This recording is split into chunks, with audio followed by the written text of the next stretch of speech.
This is Mark BH70, the insane orangutan, so called by himself. It is Friday, September 17th, 2010. A Friday. I did the last one pretty quickly, so I want to do this, go back and cover what I was talking about before. Matthew 10. He called his disciples, summoned his disciples, and gave them authority over unclean spirits to cast them out and to heal every kind of disease and every kind of sickness. Matthew 10.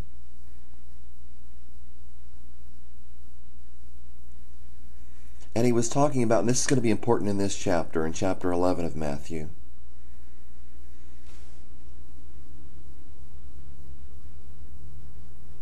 And whatever city or village you enter, inquire who is worthy in it, and stay at his house until you leave that city, until you leave.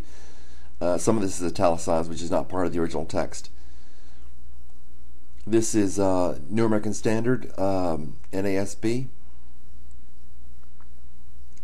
As you enter the house, give it your greeting. If the house is worthy, give it peace.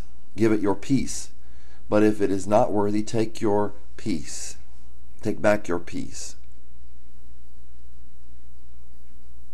Whoever does not receive you nor heed your words as you go out of that house or that city, this is coming up in the next chapter, shake the dust off your feet. Truly I say to you, it will be more tolerable for the land of Sodom and Gomorrah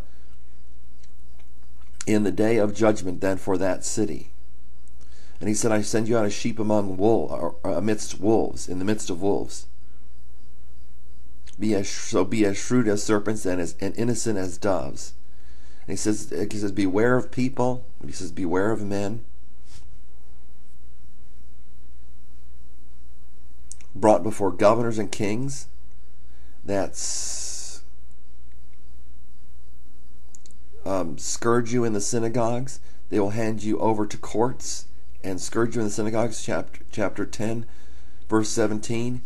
And you will even be brought before governors and kings for my sake, as a testimony to them and to the nations or Gentiles. Okay, and when he hands them over, verse 19, don't worry about about how or what you are to say, for it will be given you in that hour what you are to say. This is an expectation for Christ's disciples. For it is not you who speak, but the Spirit of your Father who speaks in you. Brother will betray brother to death, and a father child.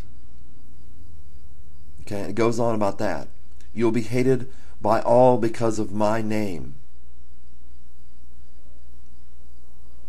But it is the one who has endured to the end who will be saved.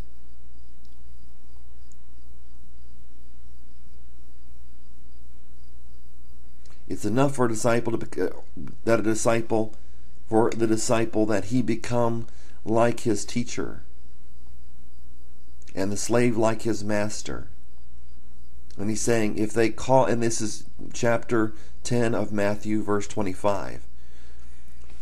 He's saying, if they call the head of the house if they have called the head of the house Beelzebub, Jesus was saying, they're calling me Beelzebub. How much more the members of his household? He's saying, the people that are really his disciples, born-again Christians, that they will much more call Beelzebub the members of Jesus' household, is what it says in Matthew 10, verse 25. Do not fear them, 26. What is hidden will be revealed. Everything. What I tell you in the darkness, speak in the light, verse 27.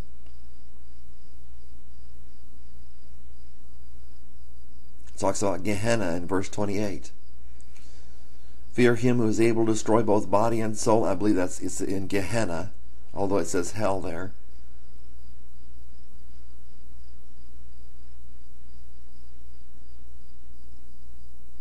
And it says in verse 32, therefore everyone who confesses me before men, I will also confess him before my Father who is in heaven.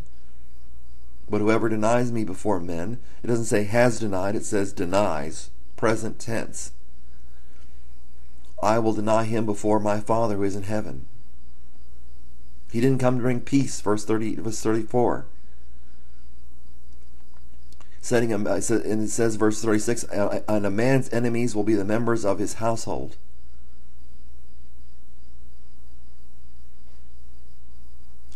And then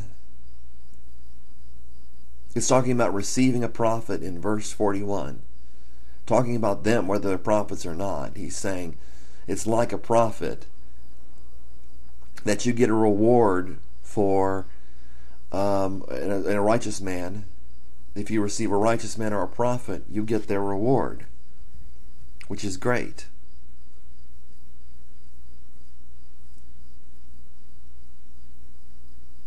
All right.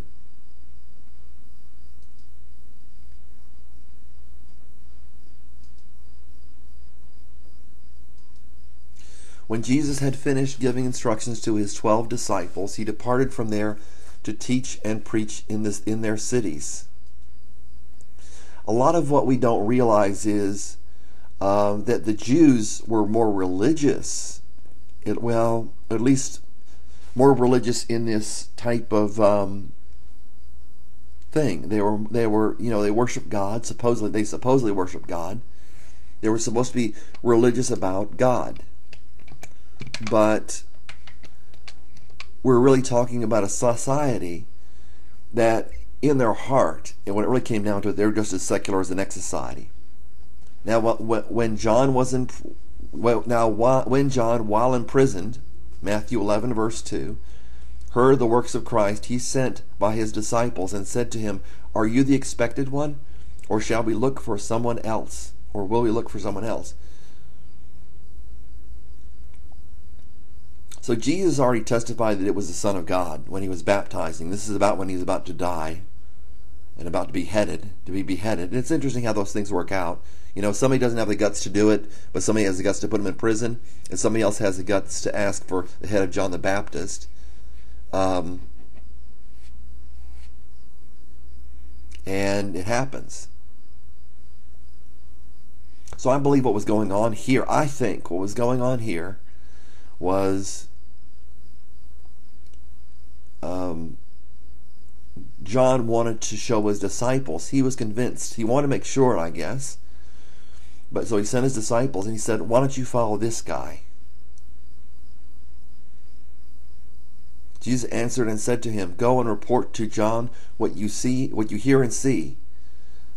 Blind receive sight, lame walk. Lepers are cleansed, and deaf hear.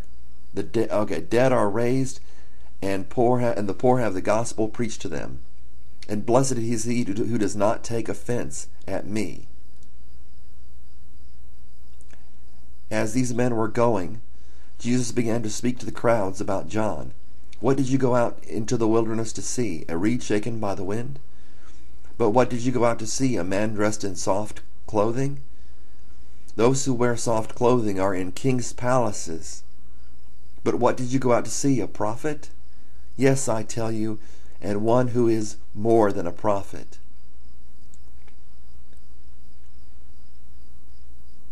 This is the one about whom it is written, behold, I send my messenger ahead of you, who will prepare your way before you.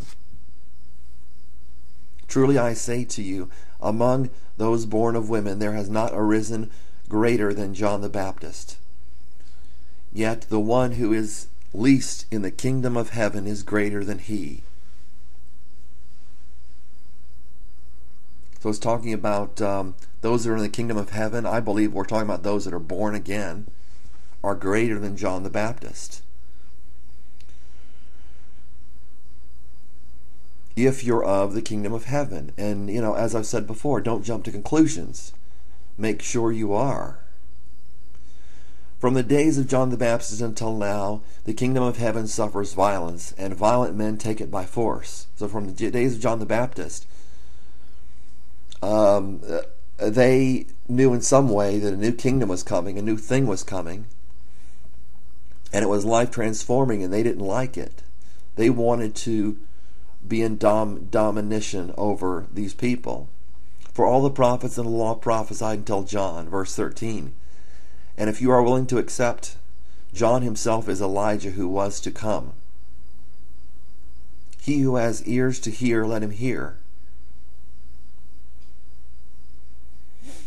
So if you look at Elijah, and we can talk about that, Elijah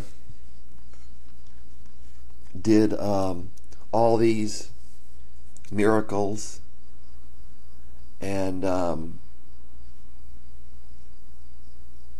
was against what the Jews were doing at the time, sacrificing their children and stuff like that, sacrificing their children to Baal.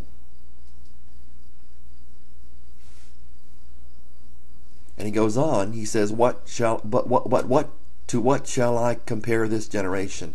It is like children sitting in the marketplaces, who call out to the others and say, we played the flute for you, and you did not dance. We sang a dirge, and you did not mourn. For John came neither eating nor drinking, and they say, he has a demon. So basically, Jesus is saying here, we're trying to get there. These people are like children, and in the marketplaces, saying, you didn't react the way we wanted you to react. You're supposed to react a certain way. For John came neither eating nor drinking, and they say, he has a demon. The Son of Man came eating and drinking, the opposite, and they say, behold, a gluttonous man and a drunkard, a friend of tax collectors and sinners. So he's associating with the wrong people in their mind. John was solitary. Jesus was around people. And they said, a gluttonous man, a drunkard, a friend of tax collectors and sinners. Yet wisdom is vindicated by her deeds.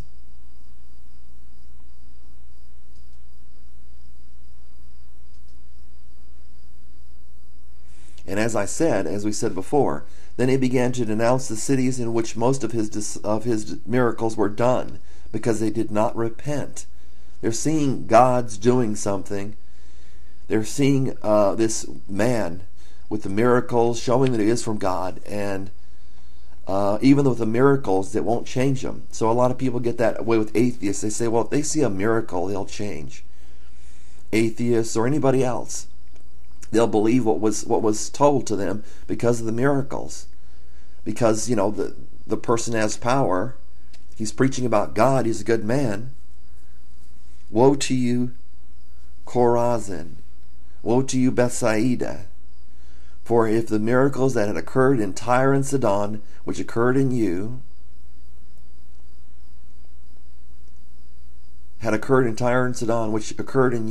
they would have repented long ago in sackcloth and ashes. Nevertheless, I say to you, it will be more tolerable for Tyre and Sidon in the day of judgment than for you. And let's finish with this here. And you, Capernaum, will not be exalted to heaven, will you? You will be descended to Hades, or to the grave, is another way of thinking of that. For if the miracles that occurred in Sodom, which occurred in you, it would have remained to this day.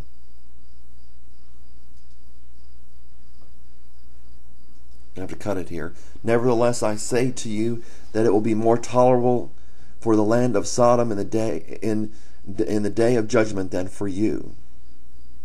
Alrighty, that'll do it. Now I'm going to go to